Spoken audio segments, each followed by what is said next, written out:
आणि यानंतर आपण अमरावतीमध्ये जाऊयात। अमरावतीमध्ये आज उपमुख्यमंत्री देवेंद्र फडणवीस यांची रक्ततुला केली जाणार आहे।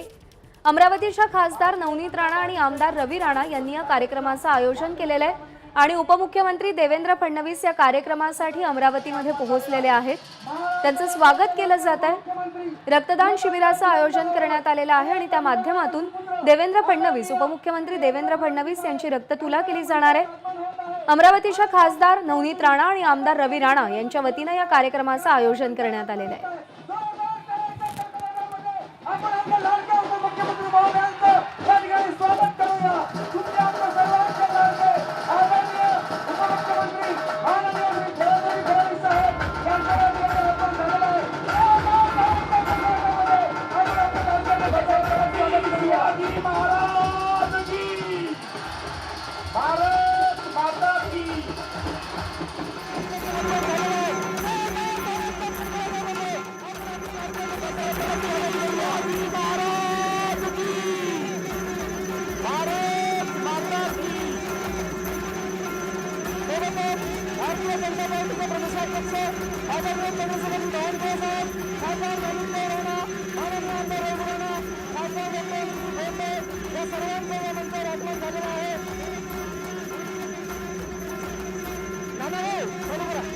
छत्रपती फुले शाहू आंबेडकरांचा वारसा या पुरोगामी महाराष्ट्राचे नेते उतरण्याचे सुपुत्र आमचे नेते अभ्यासू अमरावतीकरांची खूप मोठी गर्दी या कार्यक्रमाला पाहायला मिळते। भाजपचे नवनियुक्त प्रदेशाध्यक्ष चंद्रशेखर बावनकुळे सुद्धा या कार्यक्रमाला पोहोचलेले आहेत। राणा दाम्पत्याकडून देवेंद्र फडणवीस यांच्या रक्ततुलेचं आयोजन करण्यात आलेलं आहे। प्रणय निर्माण आपले प्रतिनिधी आपल्याला अधिक माहिती देत आहेत। प्रणय, हा कार्यक्रम नेमका का आहे आणि काय आहे?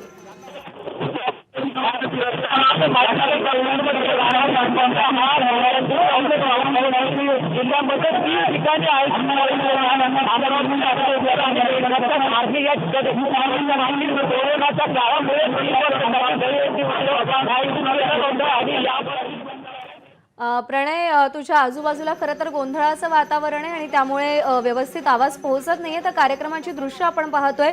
उपमुख्यमंत्री देवेंद्र फडणवीस यांचं अमरावतीच्या या कार्यक्रमामध्ये आगमन झालेलं आहे। रक्ततुला केली जाणार आहे। रक्तदान शिबिराचं आयोजन करण्यात आलेलं आहे। अमरावतीच्या खासदार नवनीत राणा, आमदार रवी राणा या दाम्पत्यानं या कार्यक्रमाचं आयोजन केलेलं आहे। अलोट अशी गर्दी अमरावतीकरांची इकडे पाहायला मिळतेय। असंख्य लोक या कार्यक्रमामध्ये सहभागी होण्यासाठी इथे पोहोचल्याचं पाहायला मिळतंय।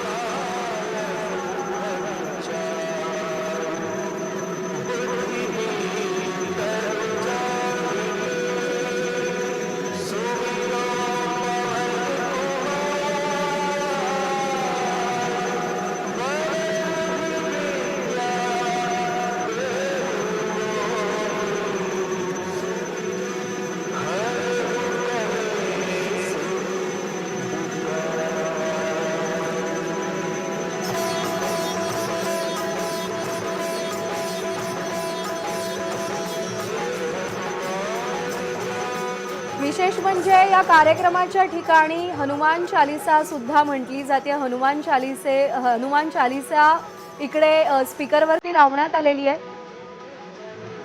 ज्यावेळी मशिदीवरच्या भोंग्यांचा प्रश्न उठवला गेला त्यावेळी हनुमान चालीसा चर्चेमध्ये आली। राणा दाम्पत्यानं मातोश्री समोर हनुमान चालीसा पठणाचा आग्रह धरला। त्यानंतर राज्यामध्ये जे घडलं ते उभ्या महाराष्ट्राने पाहिलं। त्यानंतर सातत्यानं जेव्हा जेव्हा राणा दाम्पत्य माध्यमांसमोर आलं त्यावेळी हनुमान चालीसा हा त्यांच्या संपूर्ण सादरीकरणाचा, त्यांच्या प्रतिक्रियेचा एक अविभाज्य भाग बनत गेला आणि आता या कार्यक्रमामध्ये सुद्धा तसंच चित्र पाहायला मिळतंय। इकडे सुद्धा सध्या हनुमान चालीसेचे सूर कानावर पडतायत।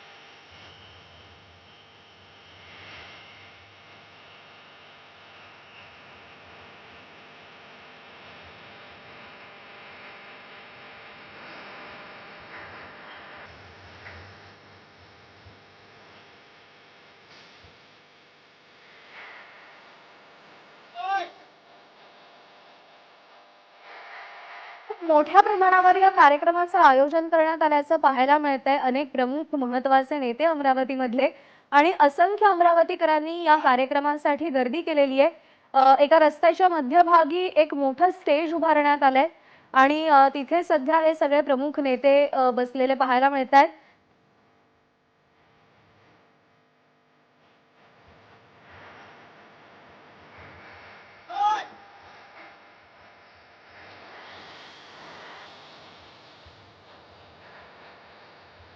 आणि या कार्यक्रमासंदर्भात या कार्यक्रमाच्या आयोजनासंदर्भात काही वेळापूर्वी आमचे प्रतिनिधी प्रणय निर्माण यांनी खासदार नवनीत राणा यांच्याशी बातचीत केली. ती बातचीत आपण बघूया.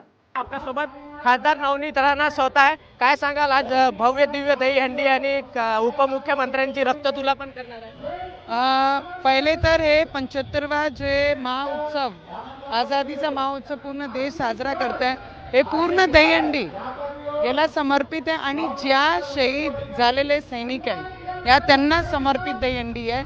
कारण देशाला आझादी देणारे ज्या लोकांनी या देशासाठी लढले आणि आम्हाला आज फ्रीडम मिळवून दिलं असे सैनिकांना ही दहीहंडी समर्पित आहे. आणि आमचे उपमुख्यमंत्री जी देवेंद्र साहेब फडणवीस जी आज अमरावती पहिल्यांदा उपमुख्यमंत्री बनून येत आहे. ते त्यांची भव्य रक्तदान आपण करून, ब्लड डोनेशन कॅम्प करून त्यांची तुला सुद्धा आपण करणार आहे. पण काय प्रोटोकॉलमुळे आम्ही एक बाजूनी रक्त आणि त्यांना बसू शकत नाही, पण त्यांचे वजनीचे बरोबरीचं रक्त आज अमरावतीचे रक्तदात्यांनी दिलेलं आहे आणि त्यांच्या हातून ब्लड डोनेशन जे टीम आहे त्यांना आम्ही त्यांच्या हाती अर्पित करणार आहे. तेव्हा त्या खासदार नवनीत राणा ज्यांनी संपूर्ण माहिती दिलेली आहे. कॅमेरामॅन अमोल देशमुख, प्रणय निर्माण, एबीपी माझा, अमरावती. एका भव्य दहीहंडी उत्सवाचं सुद्धा आयोजन इकडे करण्यात आलेलं आहे आणि त्यासाठी सुद्धा असंख्य लोकांनी गर्दी केलेली आहे. राणा दाम्पत्याकडून देवेंद्र फडणवीस यांच्या रक्ततुलेचं आयोजन करण्यात आलं आणि त्यासाठी रक्तदान शिबिराचं आयोजन करण्यात आलेलं आहे. खूप मोठ्या संख्येनं अमरावतीकरांनी या रक्तदान शिबिरामध्ये सहभाग घेतल्याचं खासदार नवनीत राणा यांनी सांगितलेलं आहे. देवेंद्र फडणवीस यांची उपस्थिती आहे या कार्यक्रमाला.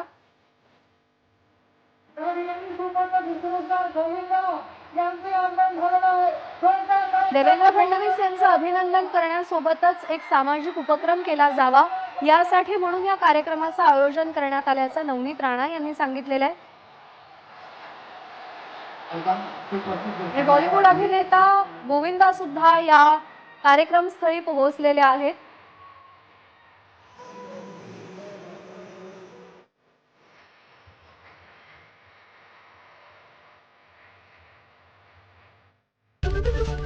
एबीपी माझा, उघडा डोळे बघा नीट.